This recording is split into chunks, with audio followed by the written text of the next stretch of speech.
Hello everyone, आप सभी लोगों का स्वागत है प्रिंस ट्रेडिंग में। मैं पुष्पक दीक्षित, इन्वेस्टर, ट्रेडर और ट्रेनर इन स्टॉक मार्केट। तो जैसे कि आप देख सकते हो, आज है 29 सितंबर, ऑलमोस्ट 5:44 हो रहे।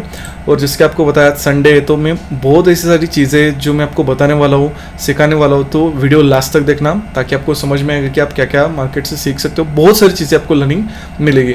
अगर आपने हमारे चैनल को अभी तक सब्सक्राइब नहीं किया तो सब्सक्राइब कर लीजिए, जिससे कि जब भी मैं वीडियो अपलोड करूँगा आपको अपने पता चल जाएगा।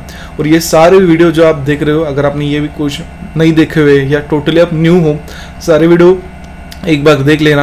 आपको पता चलेगा मार्केट में बाय सेल की साइकोलॉजी कैसे समझनी रहते हैं, उसके बाद कल के लिए कैसे एनालिसिस कर सकते हैं, मार्केट में जो इंपॉर्टेंट प्राइस पॉइंट है वो आपको समझने मिलेगी, और मैं कैसे ट्रेड करता हूँ, टॉप बॉटम में कैसे आइडेंटिफाई करता हूँ, सारी चीज़ें आपको सीखने की मिलेगी। सो मस्ट आप देख लेना, सारी चीज़ें बहुत ज़्यादा आपको बेनिफिट होगा। अगर आप देखोगे, हमें फ्राइडे में अच्छा खासा यहाँ पर सेलिंग देखने मिला बैंक निफ्टी में, उसके बाद निफ्टी विफ्टी में भी अच्छा खासा सेलिंग देखने मिला। निफ्टी में थोड़ा सा as compare to bank Nifty कम था, लेकिन बैंक निफ्टी में अच्छा खासा यहाँ पर सेलिंग देखने मिला। तो हमारा व्यू क्या था फ्राइडे के लिए, अगर आपने वीडियो नहीं देखा है तो जाके देख लेना, यहाँ पर वीडियो ऑलरेडी है, ताकि यहाँ पर आपको क्लियरली समझ जाएगा। तो हमारा जो मार्केट में व्यू था कि मार्केट में फ्राइडे के लिए मार्केट में हमें बाइंग साइड का मोमेंटम देखने को मिल सकता है, वही मोमेंटम हमें देखने को मिला। जैसे कि आप देख सकते हो, सिंपल है, मैं जो आपको देता हूँ सारी चीज़ें वो ऐसे होते हैं कि नहीं मार्केट में आप मॉर्निंग में ज़्यादा काम कर पाओ। अगर आप ध्यान से देखोगे, यहाँ पर हमें अच्छा खासा ऑलरेडी बाइंग मोमेंटम मिल चुका है। कहीं ना कहीं मार्केट में ऑलरेडी सेलिंग था, उसके बाद almost flat to gap up हुआ, फिर से सेलिंग आ। तो कहीं ना कहीं मार्केट में अगर सेलिंग आए, फिर से अगर मार्केट में सेलिंग आता है ओपन होते ही, there is a strong probability कि मार्केट में एक डिप आएगा, और ये बस हमें आइडेंटिफाई करना रहता है और ये हमें कैच करना रहता है। जिसके आप देख सकते हो, यहाँ पर ऑलरेडी मार्केट ने टाइम स्पेंड किया और उसके बाद मार्केट ने अच्छा खासा बाइंग मोमेंटम देखने के लिए मिला। उसके बाद जो मैं आपको हमेशा बताता हूँ, व्यू हमेशा हमारा कुछ भी हो, मेरा व्यू था बाइंग, लेकिन अगर आप ध्यान से देखोगे, मैंने एक लेवल दिया था आपको 54,098, क्लियरली बताया था कि जब अगर मार्केट इसके लेवल के नीचे अगर जाता है, कैसे भी जाए, यहाँ पर थोड़ा सा मार्केट ने टाइम स्पेंड किया, लेकिन अगर इसके नीचे जाता है हमें सेलिंग में ही देखना है। हमेशा याद रखना, आपको क्लियर रहना पड़ेगा। अभी जो मार्केट चेंज हुआ है ना, उसके हिसाब से हमें रहना पड़ेगा। अगर आप देखोगे, उसका हमें बेनिफिट भी देखने मिला, ऑलमोस्ट 320 पॉइंट्स का मोमेंटम देखने मिला। यहाँ से मार्केट ऊपर ज़्यादा नहीं गया। तो ये सारी चीज़ें आपको सीखने पर रहेगी, समझनी रहेगी, ताकि आप अपने ट्रेडिंग करियर में धीरे धीरे आगे बढ़ पाओ। चलो थोड़ा सा हम ओवरऑल मार्केट के बारे में जान लेते हैं। अगर आप ध्यान से देखोगे, ये जो मार्केट में हमें मॉर्निंग में मोमेंटम देखने को मिला, अगर आप जिन जिन लोगों ने ट्रेड किया होगा वो मुझे बताना, जिन जिन लोगों ने ट्रेड किया होगा, ये जो हमें मार्केट में मोमेंटम निफ्टी बैंक में देखने को मिला है, अगर आप जाके आप सी के प्रीमियम्स देखोगे, मतलब कॉल के प्रीमियम्स देखोगे, तो कॉल बड़े ही नहीं है, मतलब कॉल में मोमेंटम कुछ भी नहीं है। निफ्टी बैंक तो ऊपर का है, लेकिन कॉल में मोमेंटम ही कुछ नहीं है। तो ये जो अभी मैं बात कर रहा हूँ ना, कि आपको समझना रहेगा, मतलब आपका सारा एनालिसिस, आपका स्टडी ऐसा होना चाहिए। मतलब ऑप्शन नहीं बढ़ रहे तो इसको क्या करना चाहिए, इसको मैं कैसे ले सकता हूँ, यहाँ पर कुछ हो रहा है क्या। आप सिंपली देखो, मैं अभी आपको ऑप्शन चेन दिखाता हूँ। ऑप्शन चेन में हमें क्या देखने के लिए मिल रहा है कि सी में बहुत दबा के सेलिंग किया गया, मतलब बड़े प्लेयर्स जो बड़े लोगों ने यहाँ पर अच्छा खासा अपना क्वांटिटी सेल किया। आप देख सकते हो, अगर आप ध्यान से देखोगे, यहाँ पर अच्छा खासा हमें ओआई डाटा भी देखने के लिए मिल रहा है, ओआई एड भी देखने के लिए मिल रहा है। लेकिन अगर आप ध्यान से देखोगे, इसकी शुरुआत कहाँ से हुई थी, इसकी शुरुआत कहाँ से हुई थी। मार्केट अगर देखो, यहाँ से ऊपर तो जा रहा था, लेकिन सी बढ़ नहीं रहे थे। मतलब मार्केट में कहीं ना कहीं ये ऑप्शंस हमें बताने की कोशिश कर रहे थे कि ये जो मोमेंटम आने वाला है, तो उन्होंने यहाँ पर ही प्लान किया था। अब मैं आपको एक एग्जांपल दे रहा हूँ, मतलब ध्यान से देखो, मार्केट ऊपर जा रहा है, सी नहीं बढ़ रहे, मतलब क्या हो रहा है, सी में बहुत ज्यादा सेलिंग हो रहा है। सी में सेलिंग होने का मतलब क्या है कि मार्केट नीचे आ सकता है, वही मार्केट में हमें देखने मिला। तो ऐसे आपको मार्केट को रीड करना रहता है, ऐसे आपको मार्केट को समझना रहता है, तभी आप मार्केट में धीरे धीरे धीरे करके ग्रो कर पाओगे। अगर आपको पॉइंट अच्छा लगा हो तो कमेंट कर सकते हो, ताकि मुझे भी समझ में आए कि ये सबको बेनिफिट हो रहा है। चलो देखते हैं कि मैंने कैसे काम किया फ्राइडे में। तो हमारे मार्केट में 2 एसिलिट हुए, कोई बात नहीं, part of the game, part of the business, जैसे आप देख सकते हो। तो हमने 2 लॉस यहाँ पर बुक किए, कहाँ पर एग्जिट किया वो भी आप देख सकते हो। जब भी मेरा एसिल हुआ, मैंने एग्जिट कर दिया। हमेशा देखना, टारगेट लेता हूँ तो कितना लेता हूँ, स्टॉप लॉस लेता हूँ तो कितना देता हूँ। यही चीज़ें जो आपको समझनी पड़ेगी, तभी आप मार्केट में धीरे धीरे धीरे ग्रो कर पाओगे। ये बहुत ज़्यादा इंपॉर्टेंट है। होपफुली ये सारी चीज़ें आप समझ रहे हो। चलो थोड़ा सा मैं आपको, अभी संडे स्पेशल है तो आपको थोड़ा सा कुछ नई चीज़ें भी बताता हूँ। तो आपको पता ही होगा, यूट्यूब में बहुत सारी चीज़ों पे आपने देखा भी होगा, मतलब एक तो आपको पता होगा, नहीं तो नहीं होगा। लेकिन सेबी का रिपोर्ट आया है 2024 का, जैसे आप देख सकते हो। तो यहाँ पर उन्होंने सारी चीज़ें यहाँ पर क्लियरली बता दी है कि कौन प्रॉफिट में, मतलब number of traders in F&O.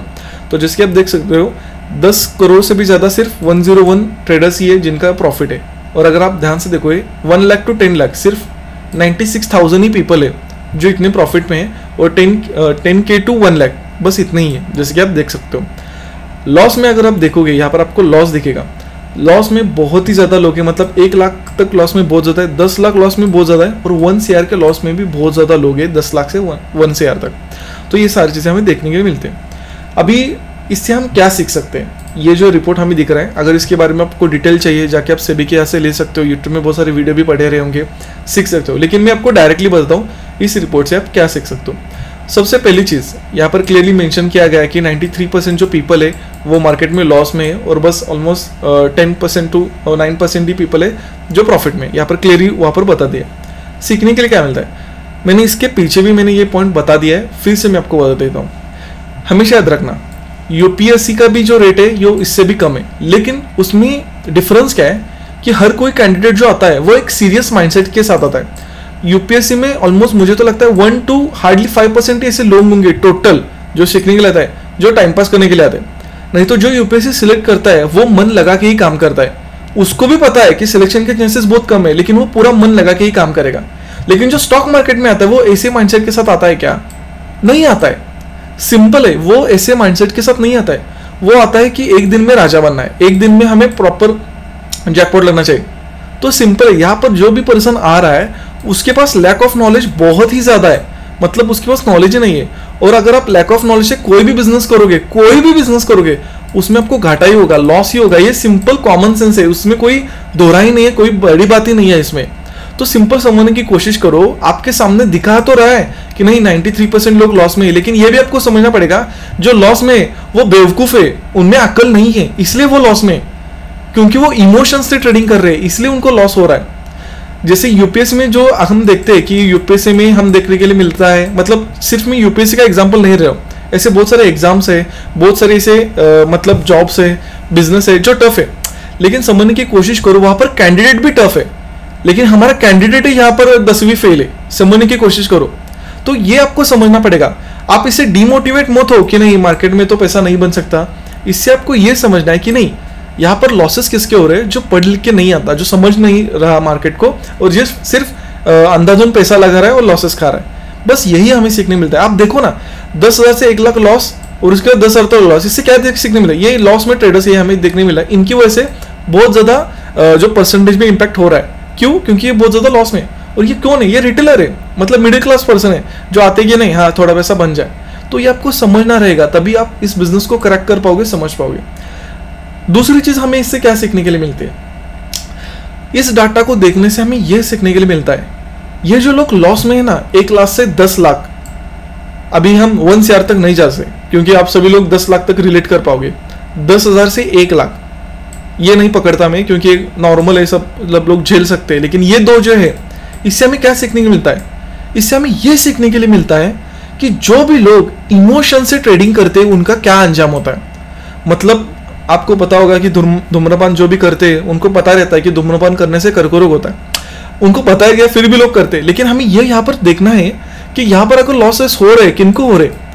जो इमोशंस फॉलो नहीं कर रहे। तो अगर आप भी वही गलती करोगे तो आप यहीं पर आओगे। और यहाँ पर कौन है जो 1 लाख से 10 लाख में जो इमोशंसली ट्रेडिंग नहीं करते, मतलब इमोशंसली ड्राइव ट्रेडिंग नहीं करते, वो प्रॉपर फोकस करते हैं अपने सेटअप पे, मनी मैनेजमेंट पे, रिस्क रिवॉर्ड पे, यहाँ पर। तो ये हमें सीखने के लिए मिलता है और हमें वैसे ही मार्केटों को देखना है। सो फुली आप देख रहे होंगे। तीसरी चीज यहाँ पर हमें क्या सीखने के लिए मिलती है इस चार्ट से?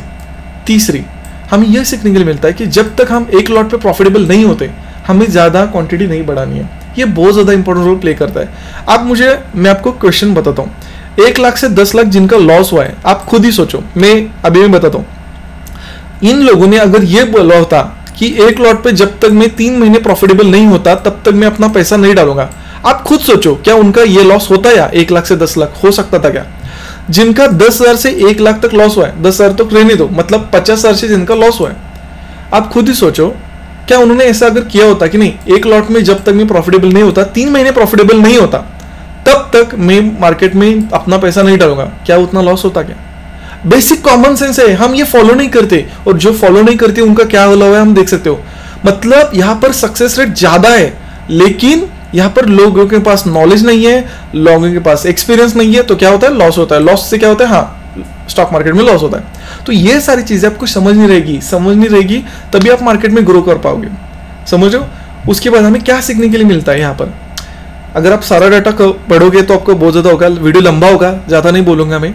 लेकिन एक चीज़ सक्सेसफुली हमें देखने के लिए यहाँ पर मिली, क्या? इस डाटा की वजह से जो लोग प्रैक्टिस कंटिन्यू मार्केट में कर रहे वो धीरे धीरे प्रॉफिटेबल बन रहे।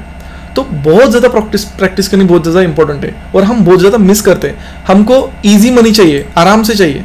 हम जो बाहर के बिजनेस में काम करते हैं, जॉब में काम करते हैं, वही अगर हमने यहाँ पर करे ना, बहुत अच्छा रिटर्न बन पाएगा। तो हमें क्या करना होगा? प्रैक्टिस करनी होगी।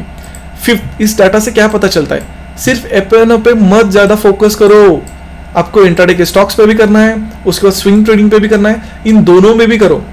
जो भी सेटअप आप निफ्टी बैंक निफ्टी या एक्सपायरी के कोई भी स्टॉक पे लगा रहे हो, वो मतलब इंडेक्स पे लगा रहे हो तो स्टॉक पे भी लगाओ, उसको स्विंग ट्रेडिंग में भी लगाओ, समझने की कोशिश करो, उस चीज़ों को एक्सप्लोर करो। सिर्फ एफ में मत घुसो। ये हमें सीखने के लिए मिलता है। और क्या सीखने के लिए मिलता है? जो भी हमें यहाँ पर दिख रहा है, क्लियरली दिख रहा है कि इस बिजनेस में बहुत ज़्यादा ताकत है। आप देख सकते हो कि बहुत अच्छी यहाँ पर ताकत भी है, मतलब बहुत ज़्यादा यहाँ पर स्ट्रेंथ है बिजनेस में। तो हमें देखने के लिए ये मिलता है कि अगर हमने इसको अपनी ताकत मतलब स्ट्रेंथ बनाया तो हम अच्छा खासा यहाँ से बेनिफिट कर सकते हैं। अगर हम इमोशन में जाते हैं, ये हमारी वीकनेस बनेंगी। अगर हम अपना इमोशन यहाँ से हटा देते हैं और इसको बिजनेस कर देखते हैं तो ये हमारी बहुत बड़ी स्ट्रेंथ बन जाएगी हमारे ओवरऑल लाइफ में। तो हमें इसको स्ट्रेंथ की तरह लेना है। सबसे इंपॉर्टेंट चीज़ जो मैं आपको यहाँ पर बताता हूँ, अगर आपको इसमें करियर में अच्छा खासा मतलब सक्सेसफुल होना है, बहुत ज़्यादा आपको अच्छे खासे पैसे बनाने हैं, तो जैसे मैंने आपको कहा कि यहाँ पर बाइंग करना बहुत ज़्यादा ईजी था। ये मैंने क्यों कहा? क्योंकि मैंने बायर और सेलर को समझा। तो जितना ज़्यादा आप चार्ट को समझने की कोशिश करोगे उतना ही ज़्यादा आप मार्केट में बेनिफिट उठा पाओगे। सेलिंग आया तो एक रिट्रेसमेंट तो आएगा, फिर मार्केट में सेलिंग आएगा। समझने की कोशिश करो, यहाँ से अगेन सेलिंग डायरेक्टली नहीं आएगा, थोड़ा तो मार्केट रिट्रेस करेगा। मार्केट के सारे डायनामिक्स समझो, मार्केट कैसे मूव होता है वो समझो, धीरे धीरे आप मार्केट में ग्रो कर पाओगे। तो होपफुली आप समझ रहे होंगे जो भी सेबी का रिपोर्ट था मैंने आपको बता दिया। अगर आपको और भी ज़्यादा डिटेल में जानना है, और भी ज़्यादा आपको कुछ चाहिए तो कमेंट बॉक्स में मुझे बता सकते हो कि आपको क्या और चाहिए, और आपको ये एनालिसिस भी कैसा लगा सेबी का, तो अभी वो भी मुझे आप बता सकते हो ताकि मुझे भी पता चले कि आपको कितना ज़्यादा सीखने के लिए मिल रहा है। चलो अभी देखते हैं मार्केट में कल मार्केट में क्या हो सकता है। कल मेरा मार्केट में व्यू क्या है? जिस तरह से चार्ट बन चुका है एज पर चार्ट मेरा कल मार्केट में वो है बाइंग की साइड में, मार्केट को बाइंग की तरफ देख रहा हूँ। मैं ऐसा क्यों बाइंग की तरफ देख रहा हूँ? सिंपल है, नो डाउट मार्केट में सेलिंग तो है, लेकिन जैसे हम ऑप्शन चेन में दिख रहे हैं कहीं ना कहीं यहाँ पर सी राइटर्स मतलब बहुत ज़्यादा लोगों ने यहाँ पर मतलब बड़े प्लेयर्स ने सी राइट किया है, तो कहीं ना कहीं यहाँ पर कॉल बायर्स आए थे तो इनको मार्केट में निकाला है। तो कहीं ना कहीं यहाँ पर मार्केट में बायर नहीं है, तो there is a strong possibility कि मार्केट में कंटिन्यूएशन में बाइंग हो सकता है। सेकंड, अगर आप ध्यान से देखोगे कहीं ना कहीं यहाँ पर मार्केट ने यहाँ पर जो टाइम स्पेंड किया है तो इस सेलिंग को देख के बहुत सारे रैंडम सेलर ने यहाँ पर भी सेलिंग किया होगा। तो इनको टारगेट करने के लिए कल मार्केट आपस में मोमेंटम कर सकता है और मिनिमम 54,000 तक मार्केट मोमेंटम कर सकता है। उसके बाद फिर से नीचे चला जाए, लेकिन यहाँ तक तो आ सकता है, इसलिए मैं मार्केट को बाइंग की तरफ देख रहा हूँ। तीसरी चीज़, हम 50 मिनट में अगर आते हैं तो कहीं ना कहीं मार्केट अभी जो खड़ा है वो बहुत ही ज़्यादा स्ट्रॉन्ग सपोर्ट के यहाँ पर खड़ा है, जिसके आप देख सकते हो। तो कहीं ना कहीं यहाँ से हमें एक अच्छा खासा पुल बैक भी देखने के लिए मिल सकता है। तो इसलिए मैं मार्केट को बाइंग तरफ देख रहा हूँ। हमें काम कैसे करना है? हम अगर 1 मिनट में आते हैं तो सबसे पहली चीज़, अगर फ्लैट ओपन होता है हम बाइंग साइड का सेटअप आइडेंटिफाई करेंगे। गैप ओपन होता है तब भी हम मार्केट में बाइंग करेंगे, लेकिन अगर 54,000 के ऊपर मार्केट अगर ओपन होता है, अगर मार्केट उसके बाद सेलिंग में आता है तो जब तक डे हाई क्रॉस नहीं होता तब हम बाय नहीं करेंगे, सेलिंग का ही सेटअप देखने की कोशिश करेंगे, क्योंकि फिर सेलिंग में भी कन्वर्ट हो सकता है। और उसके बाद अगर मार्केट गैप डाउन ओपन होता है तब भी हमें बाय करना है, लेकिन मैं आपको एक लेवल देता हूँ। वो लेवल क्या है? 53,673 73 है, अभी 72 है लेकिन 73 है। तो अगर इस लेवल के नीचे मार्केट यहाँ पर भी हो, बाई करना है, लेकिन इसके नीचे गैप डाउन भी होता है, सेलिंग करना है। गैप डाउन कैसे होता है? सेलिंग करना है, क्योंकि इसके नीचे अगर मार्केट चला गया तो ये जो सेलर्स यहाँ पर बैठे होंगे बहुत ज़्यादा स्ट्रॉन्ग होंगे, फिर यहाँ से इनको टारगेट करना बहुत ज़्यादा मुश्किल होगा। तो हम सेलिंग सेटअप आइडेंटिफाई करेंगे। अगर वीडियो अच्छा लगा लाइक करना, शेयर करना, कमेंट करना मत भूलना। थैंक्स फॉर वॉचिंग, हम मिलते हैं नेक्स्ट वीडियो।